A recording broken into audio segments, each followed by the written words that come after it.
Opakruoth nyikwara mogiro kama na nyakum kitira mongi TV ka une wang sai chenro marwa marangichu welo kama kelo weche manyien mosebedo katimore pacho ka wantika gi Wilson Ochuka Jakabuoch Kobita kaka jaloko marwa bange sadeke buch jopiny wabrogo mbaka gi FCPA Hesbon Omolo manjalonye weche mag uchumi ng'enye twadhi penj ni SGR ni berne nango SGR tika konego beni yawe yanga ma Naivasha kadhi Narok madhi nyaka Kisumu madhi nyaka Malaba wadhi penj ni odhi konyo jopiny makono gango to ntire bende Roni Mau Summit Road miyao to wang'eyo ni jatend piny Kenya bende ni area manyanza juma mwantiere wadhi penj ni ten wuoth mar kono en ber mane mokelo mane mbaka mwadi goyo gi FCPA Hesbon Omolo mano sadek e buch jopiny imedwa irwinjo pachi ari adek auchiel nono e kaka inyalo yudo an kaka pile nyinga Trevor Ombija jandingo panga jonyakach dendo nombija taya nyakwar guok ocha pesa magi weche manyien wango. Hatujapata mfano mzuri sana tangu jana hadi leo ambao ni matusi machafu hayafai katika mtu yote hususan katika uongozi wa nchi hii. Riwruoge makedo ne oganda oseyo jatend piny Kenya William Ruto kuom tiyo gi weche machala yany ne joket sirikal tesri. Wao ndio wenyewe ndio walianzisha. Ati mimi nimekonda. Sasa mimi nataka niwaambie nyinyi, niliwaambia jana endeni mjiangalie kwa kioo. Kato bedo ni seye jatend piny Kenya William Ruto ramo ni joket sirikal tesre emanyocho buke ga yenji. Article 131 of the Constitution requires of him to promote constitutional values. The moment you get annoyed as a president, what decisions will you make? Kwithlinda mwananchi ramo ni gidhi bago romo margi tenge odichieng' ma ODM chano margi mar NDC tarik 27 dweni. We have arrested some of the inciters and we are still looking for more. Obila oyango ni nyaka sani ji 49 osemaki apedha bang' monj manyocha jopiny otimo e tesend obila ma Makalda mani Mnyatike.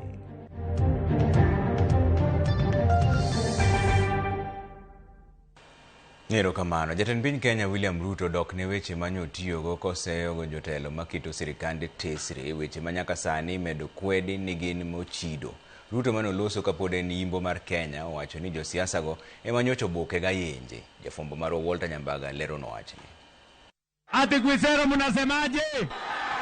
Limbe mar yimbo mar Kenya mane ochakore Matayos, Nangina, Busia, Amagoro, Teso, Kwisero, ekinde mamoko. Ati Kakamega mnasemaje? Mende nyinyuogi dipo mar siasa odhi nyime ka jatend piny William Ruto omedo siro ng'ut kwith maketo sirikal tesre gi ragwar ni obiro dhi kodgi amodhi. Ruto okoni kwithne manokwongo bolone weche moko machido chia kod bidhruok mare kendo mieno chilo ya pisi momako. Sasa unajua si wao ndio wenyewe ndio walianzisha. Ati mimi nimekonda. Sasa mimi nataka niwaambie nyinyi, niliwaambia jana endeni mjiangalie kwa kioo. Tumbo karibu inamwagika. Kichwa imefura karibu inapasuka. Alafu nilikuwa najaribu kuwasaidia. Si ndio? Si wao ndio walianzisha. Ati kusema mimi nimekonda. Sasa mimi nataka niwaambie nyinyi majamaa. Si ndio? Punguzeni chakula kidogo. Na mutafute gym mwende mfanye exercise. Motelo ne yiero manyien. Ruto nyiero kwithno moko ni podo moko ka okuodo e pien kod siasa mag akwede mag dho udi. Moko ni Kenya nosekalo hik nyal piedho. Yani mumesema hii mvua ituishie. Lakini tuongee. Ndio tukubaliane. Ndio Kwisero ibadilike. Na Kakamega ibadilike. Na tufukuze wakabila. Na tuondoe ubaguzi. Na tuungane kama Wakenya. Pale kwa broad base. Chama ya UDA na chama ya ODM na Kenya Kwanza tuungane, tufukuze umaskini, tufukuze ukabila, tufukuze ubaguzi. Mheshimiwa Rais William Samoei Ruto, tunawahakikishia kwamba sisi watu wa Busia tutasimama na wewe ikinyesha, tukiwa na njaa, ikiwa baridi, tutasimama na wewe. Kura yetu ni yako. Tusaidie wewe Mungu. Ruto matieko limbe mare imbo mar Kenya okoni tije biro rese lwet jolutombolo nikech tijego neno kopanga ma Kisumo. Magi oyangi kinde yao chirni manyasani, Amagoro to kod Teso. Mimi nimewaambia wale majamaa jana, kama mumesema ajenda yenu ni William Ruto, yani hamuna ajenda ya masomo ya hao watu, hamuna ajenda ya barabara ya hao watu, hamuna ajenda ya stima ya hao watu, hamuna ajenda ya kufanya kazi ya hao vijana, ati ajenda yenu ni mimi. Mimi nimewaambia mimi niko tayari. Nitawanyorosha asubuhi na mapema. Hawa nitawanyorosha bwana. Gedo magapaya mawuok na ngima nyaka Mubaka, alap mar tuke ma Busia, kanyakla kod ute manengogi ogonyore Busia, to kod keyo stima e Botani e kaunti ma Kakamega. Kwa sababu vile najenga stadium kubwa Nairobi, pia nimekuja kuanzisha ujenzi wa stadium ya hapa Busia. Lakini wewe unakumbuka siku ile mtu ya ubaguzi alikuwa kwa serikali yako, si alikuwa anatoa vitu ya Busia? Paka rais mwenyewe anakuja anauliza wapi hii maneno ya Busia. Rais mwenyewe anarudisha. Na leo tunaona matunda. So sisi tutasema Ruto ni chinga. Mimi nimesema katika hii Kakamega, vile tunafanya Kenya mzima, stima tutaunganisha. Mashule yenu tutahakikisha kwamba kila mtoto wa Kenya anapata nafasi ya kusoma. Walter Nyambaga, Ramogi TV. Kata kamano moko kuom riwruoge makedo ne ratich oganda okwedo jatend piny Kenya William Ruto kuom dhuolo ayenje kind oganda. Grubego maromo 20 mane loso romo margi madhi nyime lo Kenya Athi River wacho ni weche ma jatend piny Kenya nyowacho nyoro kod kawuono okalo kiewo kendo dhi ataro mar nyadhi mar apisi mar jatend piny. Simpros Okinda lero no wachni. Tok jatend piny kod moko kuom jotend kweth mapingo sirikal chako tomore ayenje lela, riwruoge makedo ne ratich oganda koro wuok oko mar kwedo kit siasa mar ayany magiwacho ni biro mana medo pogo wi oganda jo Kenya. Ka giloso romo margi madhi nyime lu Kenya Athi River, jotelo mag riwruoge mopogore makedo ne ratich oganda okwedo jatend piny William Ruto kuom chayo apisi ma jatend piny e pacho ka kendo kuom kiro ayenje lela ka giwacho ni jatend piny winjo dikre kendo ta Kenya gi muolo. Article 73 of the Constitution is unambiguous. Authority assigned to a state officer is a public trust. It must bring honor to the nation and dignity to the office. It vests in the office the responsibility to serve the people and not the power to rule them.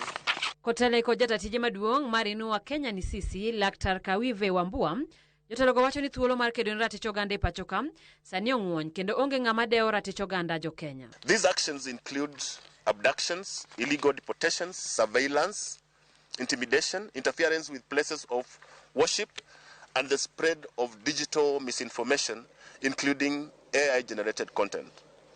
Civic space must, of necessity, encompass every Kenyan's right to speak freely, to assemble, to participate in public life, and to hold those in power accountable without fear of retaliation. Riwruoge koro dwaro mondo josiasa go siasa mamuol maler kendo maonge akwede. Tuangalie sana kwa makini hususan chapter 6 yetu katika constitution yetu ya Kenya ambao inazungumzia maadili. Tuna watoto ambao wanatazama runinga zetu na kusikiza redio zetu na vile vile kupitia katika mitandao tofauti ambao akiona mifano kama ile kutoka kwa afisi kubwa sana katika nchi hii, tunapata kwamba tunapata mifano michafu sana ambao tunaambukiza watoto wetu. We therefore demand that the president and all political leaders exercise language, conduct, and leadership worthy of the offices they hold. Chapter 6 is not merely an ornamental chapter of the Constitution, but a guiding light for our leaders on their conduct in their political offices. The presidency is not a personal platform. It is a constitutional trust. Kenyans require political hygiene from the top and across all political actors.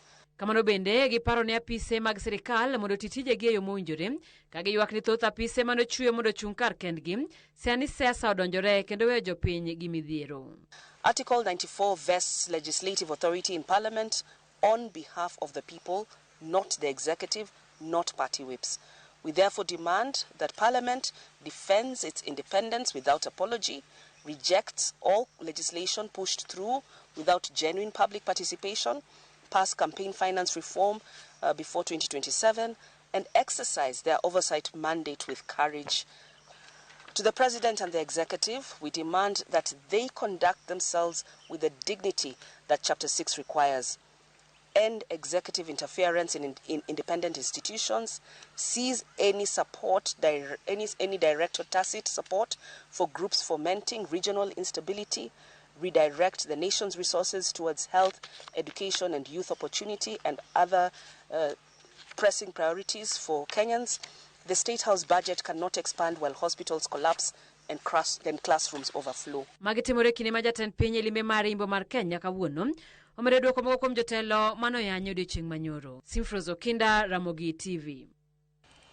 Moko kuom weg nyamburko kod johala e boma ma Siaya onyiso geno margi ni gedo mar apaya ma kod Yaga, Rabango nyaka Usenge maborne romo kilomita 73 kendo tudo kuonde chung' od buche 3 ma Game, Alego, Usonga kod Bondo biro konyogi. Giwacho ni apaya no ma igero gi siling bilion 4.7 dhi yawo thuolo mag ohala kod tudo wuoth. Steve Biko miyo ler mar wachni. Mae chal mar apaya ma kod Yaga, Rabango raturo nyaka Usenge ka johala e chiro matin mar Rabango bano mwandugi mag chiemo mag usenge apaya e kinde ma nyamburko kalo kaka yo mar geng'o buru kik du chiemo. Kuom kinde malach, weg nyamburko kod japiko matiyo gi yorni osekale midhiero mopogore ni marach mar apaya ni ketho nyamburko kod apiko kinde ka kinde. Wainyore ndarani nyalo miyo kata sani adier yuto maro mar tich kata ka koth ochwe kata ka kochal yudo ka ok inyal kalo ko jawuoth ming'ad go lokacha yudo ka ndara miyo tich matek. Omiyo wandeke mwadhi go Singapore to nderni mwang'ado Kanan kwa dhi Singapore richo koro waka wadwa dhi Singapore nade nyomiwa gari wadhi go Singapore gari okethre. Yore mag ohala bende oserochre kae ni mar buru mikelo kod loche madito matiyo kod apaya ni keto ngima johala e andaki. Buru dum nyaki chiemo kanyal dhi distance mabor nikech aluoro buru ng'ato ok dhi kawo chiemo makone ka buru osedumi. Ndara osebedo marach nikech en ndara ma ka koth ochwe ok inyal luwe ka koth ochwe. Kata kamano, bang' piny owacho keto thenge omenda maromo bilion 4.7 mar kongo apaya ni e rang'iny mar Lam, jopinygi koro nyiso geno margi ni boma ma Siaya didek yawre kendo ywayo ohala modhuro. Ndara dhi konyo kaka johala nikech ndara ni dhi yawo Siaya town. Siaya town for long osebedo en town ma dhano wigi nosewilgo nikech onge highway moro amora makalo Siaya. Koro ndara ni kogo e Lam from Kodiaga to Usenge ndara dhi yawo Siaya town. Jok mane transport sector ndara nyaka bed maber. Kata security dhi improve ka ndara ber. Lighting, street lights, pi kuma ndara okale pi be dhi kalo kanyo. Gedo mar apaya ma Kodiaga, Rabango ratuoro Usenge maborne romo kilomita 73 biro muonyo omenda maromo bilion 4.7 kendo biro tudo kar chung'o dubura mag Game, Alego, Usonga kod Bondo.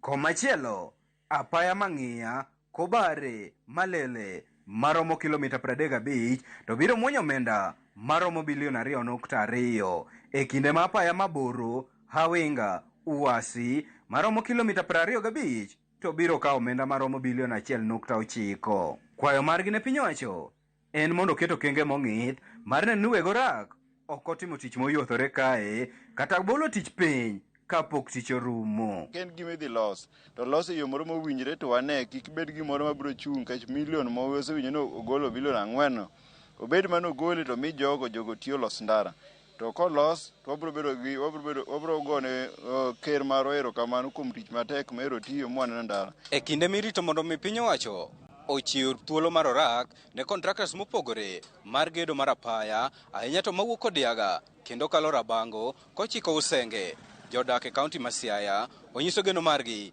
ni yawo apaya ni kendo kete rang'iny mar Lam biro yawo thuolo mag tije kendo yawo boma ma Siaya ne weche mag ohala. Steve Biko, Ramogi TV, Siaya. Kweth mar Linda Mwananchi motelne gi gavana ma Siaya James Orengo, seneta ma Nairobi Edwin Sifuna e kind mamoko oramone gin bende gidhi bago romo machielo tarik 27 dweni e odiechieng' ma kuku mar ODM bendo bago romo moyiedhi motisi ni NDC. Kaka jofombo marwa Eriko Wenga leronwa, jolinda Mwananchi wacho ni romo mar NDC no obagi e tok chik kendo gin bende gidhi bago margi mopogore. Duond bura mar ODM podi medo mana barore tok kweth mar Linda Mwananchi ramo ni ok gibi yuoro e romo ma oluongi kod kuku mar ODM, romo mong'ere kaka NDC mabiro kelo jokanyo duto ma pacho kae boma Nairobi. Ogai mar ODM Laktar Oburu Oginga kod kweth mare ikrore ni romono ma ochan bago tarik 17 mar dweni. And I also want to emphasize that the Linda Mwananchi, we have made a decision that we are not going to participate in the National Delegates Convention that has been convened and organized by the Linda Ground Group, because that NDC is illegal, that NDC is undemocratic. Kata kamano, kweth mar Linda Mwananchi ka otele gi gavana Masia James Orengo gi jalupo gai mar ODM Godfrey Ososi gi Babu Owino ochiwo pach ndalo 9 kende kapok romo maduong' no bagi kendo gisingo loso margi moro tenge. On the 27th, we are holding a People's National Delegates Convention here in Nairobi, and the location of that meeting will be announced in due time. The NDC convened by the Linda Ground Group is illegal, and it should be avoided like plague. The NDC they should come to is the NDC organized by the Linda Mwananchi group that is here today. Orengo kod Lange se romo ma oluongi gi ODM ka giwacho ni otimre ataro machik kendo margi ema dhi bedo mar jopiny. Bende gichiwo pachgi e wi okang' manyo delegate ma Nairobi okawo mar puodho Winnie Odinga kaka jakanyo ma ondikore kendo gisire ni obro bedo jalupo gai mar ODM. Jolinda Mwananchi wacho ni Winnie nigi ratiro mare mar timo dwache ka geno margi en ni chunye ni kodgi kanyakla. But I just want to, as a caution, to tell her that I think she needs to tread very carefully, because I think those from Linda Ground would want to use her to justify what they are going to do on 27, to confirm people without a competition. You will know where her soul is. Watch her every utterance. So me, I will not really care where her body is, but I very much care where her soul is. And I think her soul is together with the soul of the Father and with Linda Mwananchi. Jotelogo bende oseo jatend piny William Ruto e wi weche mag ayany ma osebedo ka otiyo godo e twak mage gi jopiny. He should bring about unity in the country. So those utterances on his part, and we have not taken an oath like the president. Gachaga has not taken an oath, but the president has taken an oath to defend and protect the Constitution. So his utterances constitute an abomination. We want to condemn the conduct and becoming of the leaders, especially at the presidency level. We don't expect the President of the Republic of Kenya to behave in a way that he behaved yesterday. The moment you get annoyed as a president, what decisions will you make? Gima koro irito neno en ni ere kaka duond bura mar ODM biro wuoyo tuch achiel ahinya to tok jaod bura ma Yala Winnie Odinga rwako paro mabedo jalupo gai mar ODM. Eric Owenga, Ramogi TV, Nairobi. Kwa weche mag siasa ni mbalariany mag sirkal sani koro ni kama rach kaluwore gi gope maromo bilion 160 makidek rocho somo. Jagoro mar migawo mar tiegruok mar mbalariany Dr. Beatrice Inyangala ywak ni ka migawo mar omenda ok ochulo omenda makamago to mbalariany mathoth dhi lwar piny higa manyien. Chris Owino nigi ler mar wachni. Somo mag jopuonjre masomo e mbalariany mag piny owacho koro ni kama ng'aw kaluwore kod gope makorgi lach mambalariany makamago bandho sirikal. E ripot mane oweyo jo od bura ka chwado lewgi, jagoro mar migawo marango tiegruok mag mbalariany Dr. Beatrice Inyangala oyango ni mbalariany mag sirikal pok ochulo gope magi maromo bilion 100 okang' manyalo rocho weche mag somo e ndalo mabiro. The pending bills have increased from the previous 85 billion to 100 billion. Kaluwore kod Dr. Inyangala, thoth mbalariany mag sirikal nyalo loro rangach magi ne jopuonjre kochopo higa manyien poni od bura kod migawo mar omenda okomigi omenda moromo. These growing pending bills means that universities are struggling to pay salaries and to also meet their operational costs. When the health of the universities improved, the number of universities that had been technically insolvent improved from 23 to 11. However, if this funding gap is not addressed, by the end of this year, we shall see additional universities sinking to insolvency again. Jokanyo mag komiti mar od bura mochung'ne weche mag somo kata kamano othir kod gope makamago magiwacho ni osebedo ka medore okinyi godhiambo. Give us the actual pending bills and the interest. Because at this rate, the State Department will be insolvent itself. You are actually going to be insolvent, and it looks that the officers yourselves are also advocating that you be insolvent. Midhiero machielo mochomo jopuonjre mochando e mbalariany en nok mar omenda mar siro weche mag somo mong'ere ka HELB ka migawo mar somo ywak ni gin kod rem mar omenda maromo bilion 43.6 chakre higa mar 2024. As I had already indicated for the Higher Education Loans Board Honorable Chair, in the previous year, there was a pending bill of 10.6 in terms of unremitted scholarships and appropriated loans, and 32.8 billion this year, again for unappropriated scholarships, which gives a funding gap of 43.4 billion, and that is indicated in the table. Hik omenda mar 2024-2025, sirikal ne odong kod gowi mar HELB maromo bilion 10 ka hik omenda masani hola mar HELB bandho sirikal bilion 32.8. Wach machielo bende mane oweyo jo od bura ka guonyo wigi en report mar Inyangala mayango ni kata mbalariany mag ji giwegi bende dayo sirikal bilion 60. Up to date, the government owes 60.2 billion to private universities for students who were placed under government sponsorship, but the funding was not adequate. We don't want you to be the conduit of pending bills, and that one we cannot accept. Give us the actual pending bill. I was thinking around the 15, the 20 billion of last time. Then all of a sudden you walk in with 60 billion.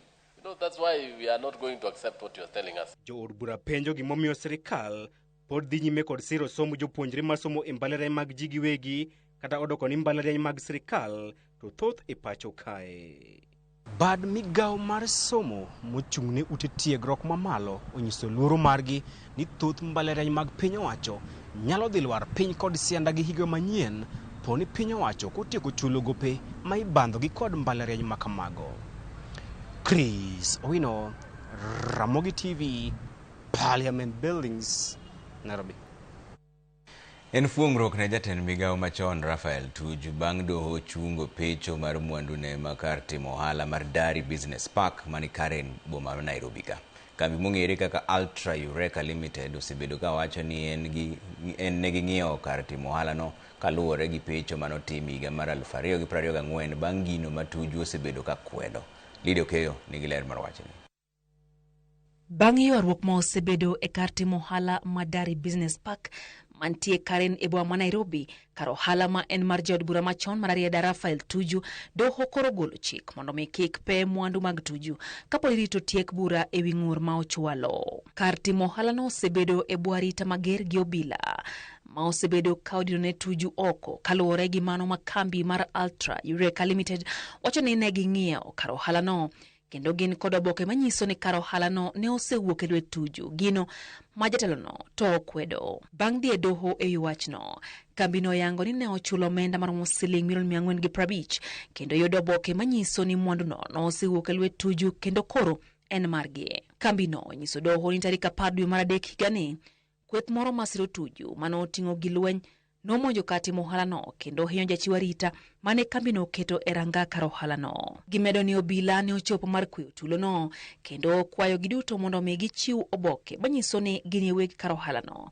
Kambi no wacho ni Tuju gi Lange norem chiwo obokeno kowacho ni obokego ok nyis ler malong'o. Burano koro ibiro winji kendo tarik 7 dwe mar 4 higani. Lydia Okeyo, Ramogi TV, Nairobi.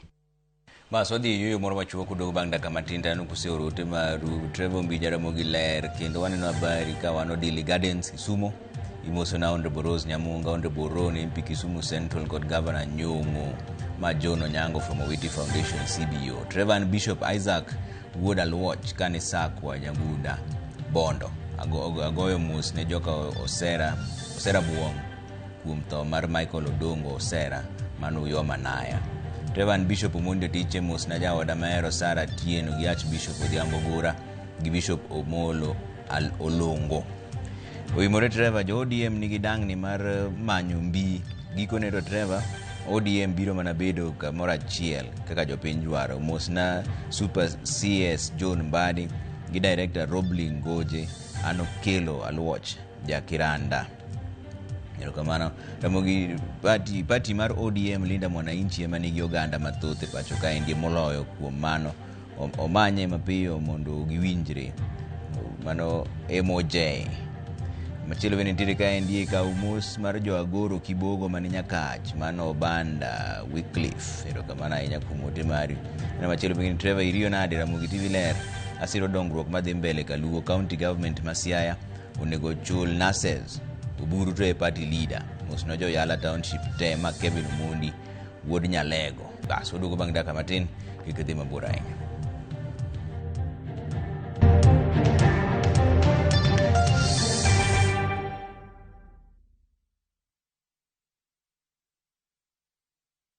Every city has a place where its story comes to life. Set in Africa's safest city, Kigali Paramount Hotel welcomes you with comfort and ease. Rooms opening to stunning views of Kigali's skyline. With exclusive view travel rates from $70 per person sharing or $120 for a single room. Relax at the spa, pool, gym, or at the lounge as you sip and dine, with every detail designed for your comfort. Explore Kigali's vibrant culture just moments away. Whether for business or leisure, everything you need is right here. Book your stay with View Travel.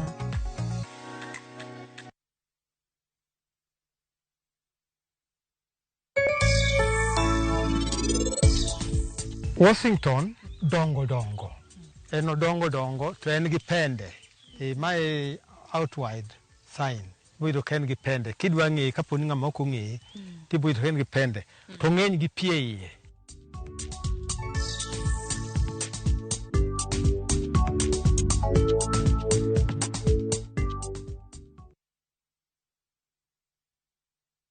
Kao thuolo mwachiwoni mondo inyiew mabedewa e nengo molwar. Ok mano kende, ibiro mabedewa e nengo molwar mokalo kanyo ka ibiro ikawe in iwuon e kambi maro mar Royal Babati Factory Limited. Corrugated and box profile yudo nengo mar $353 kende kuom mita ka mita. Brick tile kod Roman tile yudo nengo mar $370 kende kuom mita ka mita. Chenro mar kelo mabete menyiew kodwa nyaka ma intie dono mongi chudo moro amora bende nitiere. To ka ibiro ikawe in iwuon tibo kungo mendo mathuth kendo ibo yudo mabete ma inyiew kodwa e busi chariyo kende.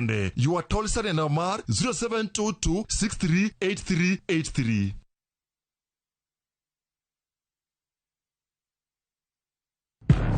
Hera, Andoga, Adira. Na ye kodi. No kangeni ni nyalo timri marish kamae. Ich lachok duong dot. Obiro donjo to kao. Nyaka sani podi nikia gimoro amora mantiere pacha. Hera miyo ng'ato bedo gi teko mar timo gimoro.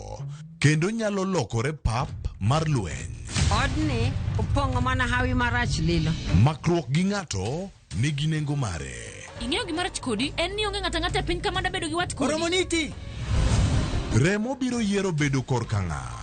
Kata kapo ni wanjo kod gi nyako, mano ok onyiso ni wan waonge ratiro mekwa, omiyo an abiro chung' kode. Onge gima siko kopo. Gik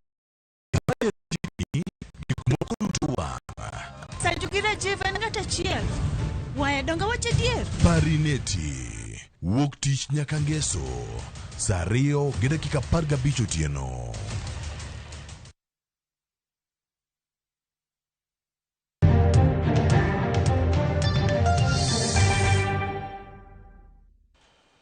Erokamano kuom ketera Mugi TV. Ka Commissioner mar gwenge mag Nyanza Flora Moroa oyango ni nyaka sani achije 49 osemaki e gwenge ma Makalda manie Nyatike Migori kaluwore kod tulo mane omuoch giko juma mokalo seche mane jopiny ng'anyo ka pingo rochruok mar arita kwe.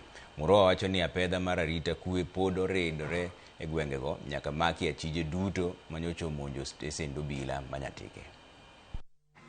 We have arrested some of the inciters, and we are still looking for more who we have information were the ones who had organized this demonstration. The use of violence is not the best way to sort out any grievances that members of the public could be having.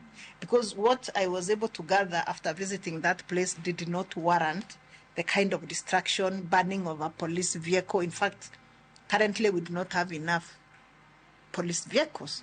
So when members of the public burn even the few that we have, it is really very sad. So I want to call upon the members of the public and even our leaders, because some of them were involved in incitement. I want to call upon them to talk to the people so that we can have dialogue whenever there are issues that need to be rectified. That is the best way to do things. During that day and even earlier on, we have noted that there are members of the public and some leaders who have illegal firearms. Gavana machon ma Migori Okoth Obado kod achije mamoko ariyo Kaspal Obiero gi Michael Oyamo idhi ng'adnegi bura tarik 29 dwe mar abich higani ewi bura mar nek mar Sharon Otieno. Jang'ad bura Justice Cecilia Githua ma nochiwo lerno wacho ni achijego duto ibiro dwargi e doho saa 4:30 okinyi tarigno mondo mi winj ng'eto margi ng'ato ka ng'ato. En bura moseyware kuom thuolo malach kendo gibiro ng'eyo duoko mar burano. Kendo yango ka achijego yudi gi ketho mar nek mar nyadendi mane en japuonjre mar Rongo University.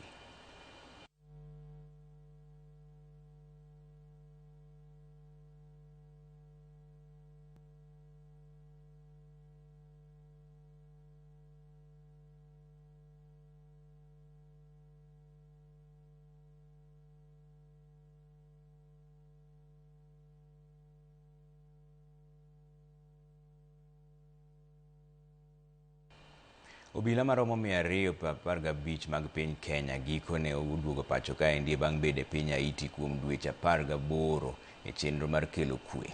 E kinde rwakgi ayanga pacho kaendi e paw ndege ma JKIA, ogai mar obila Douglas Kanja kod jagoro migawono Raymond Omolo opwoyo obilago kuom nyiso luor makende kendo luoro chike kinde tijgi mane gintiere Haiti. Cynthia Onyango nigi ler mar wachno. Bang' dweche 18 e piny Haiti, obila mag piny Kenya olamo lambgi mogik kapok gidonjo e ndege mar piny Kenya kendo chako wuoth mar duogo pachoka. Achiel bang' moro gidonjo mos kod msikgi kod gigi mag lweny kendo bang'e ndekgi ochako wuoth mar seche 16 kowuok e piny Haiti nyaka e piny Kenya bang' tieko chenro mar kelo kwe e pinyno. Kar saa 1 mar otieno e lap ndeke ma JKIA, jolwenygi duto ochopo kod jotendgi kamano rwakgi kod mor kod ilo. National Anthem. Achiel bang' moro ka otelnegi kod alam gi mor kod ilo mar duogo pacho ka gingima. Ogai mar obila Douglas Kanja onyiso mor mare kolero ni kuom dwechego te obilago osechiwo luor makende ne piny Kenya kendo pok giyudo lipot moro amora mar wich teko. I remember around 1.5 years ago, we assembled here one late evening when we are sending this team to Haiti. And we agreed that this is the best from the National Police Service, and we expected the best from them in Haiti. We also agreed that we would not entertain any indiscipline cases. And true to our agreement, I have not received not even a single complaint from Haiti. Jagoro mar arita Dr. Raymond Omolo opwoyogi kendo oro kuyone makende ne obila dek kuomgi manowito ngimagi e pinyno e kinde kedo kod jomahundu. Very far away from home, yet you remain steadfast in your duty, and through your service You represented your country with honor and distinction. And to the families who lost their loved ones, please know that the government of Kenya and this administration will continue to stand with you. Ogai machon mar obila Joseph Boynet kod jachiw paro e weche arita pacho ka Monica Juma e kindeno olero ni piny Kenya nochiwo sir mare ne piny Haiti e kinde manokalo e midhiero mar arita kendo lero ni gimor kod tich ma obila mag piny Kenya otiyo e pinyno. We turned up to support the people of Haiti when many dared not to. And it is because of the bravery of you officers who are assembled here that our country has earned lots of accolades across the world. So it is a great evening for me to receive you today, to be part of the party that is receiving you today. Gikwayo obilago mondo tima kare kod omenda go duto magiyudo e kinde chenro mar kelo kwe ka gisingo ni pod piny Kenya dhi chung kodgi. Please don't misuse your hard-earned cash. Do something with it that can be able to elevate your lives and that one of your family. Our commitment to the global cooperation and stability remains strong. And by stepping forward to lead this mission, Kenya reaffirmed its role as a trusted and responsible partner in international peace and security. Ma en tielo mar ariyo mar obila moseduogo pachoka ka gie sani piny Haiti dhi mirit kod riwruok makende mar obila mong'ere kaka Gang Suppression Force moting'o obila maromo 5,500 kuom dweche 12 mabiro.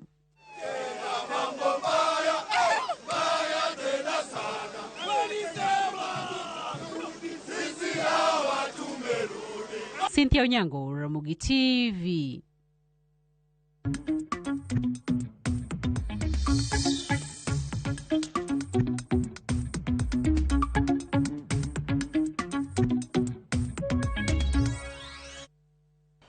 Ondonjane chewag mag ohala ni bengi mar Equity oloso ohala ma kore lach e iko omenda mane olor tarik 31 dwe mar 12 higa mokalo. Bengi no oyudo ohala momedore nyaka siling bilion 75.5 kowuok e bilion 48.8 mane olosi e iko omenda mar 2024 mane en medruok mar atamalo 55 ka oseng'ado osuru duto.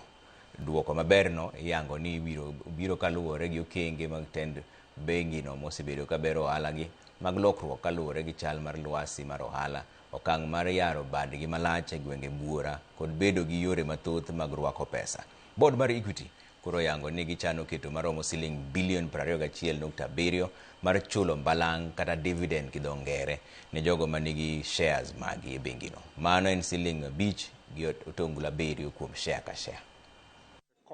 Kenya corporate profitability history is our strategy for regional expansion. DRC pulled very well, Uganda pulled very well, Tanzania pulled well. That the subsidiaries in the region are now contributing 50% of the entire balance sheet and profitability. Well, also ohala mar billion 75 a group te. Onge kampuni Kenya ka moseloso ohala makamano chakre Kenya ochaki. Miyo kaka jo ohala osebedo gi Equity, shareholders osebedo kodwa, omiyo ni Equity nyalo loso pesa makamago.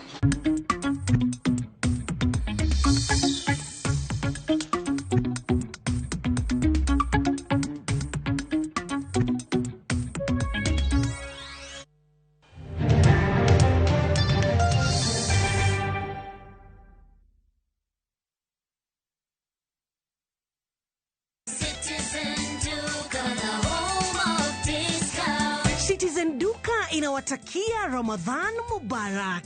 Tumia muda mchache sokoni na muda mwingi kwa mambo yenye umuhimu zaidi. Bidhaa muhimu na halisi tena za kuaminika kwa bei nafuu, zikiletwa hadi mlangoni mwako. Fanya oda sasa kupitia Citizen Duka app ama kwenye tovuti ya citizenduka.com au tuma agizo lako kwa WhatsApp kupitia nambari 0710 487 487. Citizen Duka, the home of discount.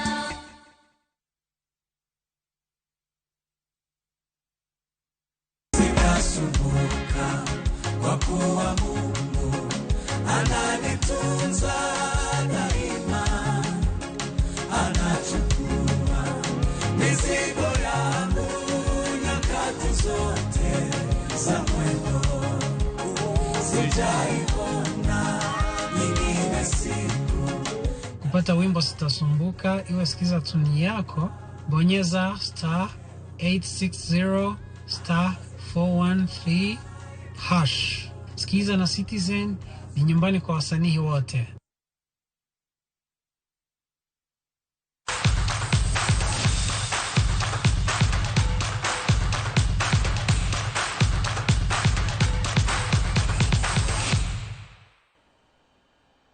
Weche mag tuke ni tim mar adhula mar Wakeini ma Kibera Soccer Women odhi nyime kod orako margi ka giikore ne dhi nyime kod tuke league bang' timbe ligno tamore tugo giko dira mokalo ka giwacho ni FKF nyaka chop dwachgi. Ywaruok osebedo kind riwruok matayo adhula pacho ka endi FKF kod riwruok mochung' ne timbe matugo e league maduong' mar Wakeini ewi kaka itayo ligno. Riwruoge ariyogo nyobedo kod romo odiochieng' manyoro, to kata kamano onge winjruok manowuoke. Pause, rudi. Alafu next one.